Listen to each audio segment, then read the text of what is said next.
Friends, welcome back to my new video guys and my YouTube channel. Today friends, we are going to talk about guys, how can we enable color inversion mode setting and how can you use your color inversion mode setting in your Realme phone. Today I will show you in this video guys. So before starting video friends, first of all go and subscribe the channel guys, click the bell icon, like the video.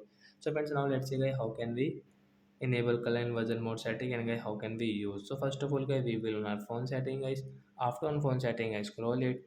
Friends, you can see this type of setting. Friends, click on guys your phone system settings. So I will click on guys system setting guys. Then guys you can see your accessibility setting guys, tap here. Then guys click on this vision setting. Then scroll it. Friends, you can see color inversion mode setting guys, tap here. Friends, you can see right side this color inversion mode setting guys, icon guys, tap here to enable. After enable guys, you can see guys your skin color will change. Everything will change in your phone. So as you can see, if you take your photos and guys if we use any app, so guys suppose guys we are using YouTube, so friends you can see everything will change like ghost. So like that guys, you can enable your color inversion mode and you can use in your Realme phone. So that's it guys, thanks for watching the video guys. We will meet on next video with new topic. Before going, please go and like the video, subscribe the channel. Bye bye friends.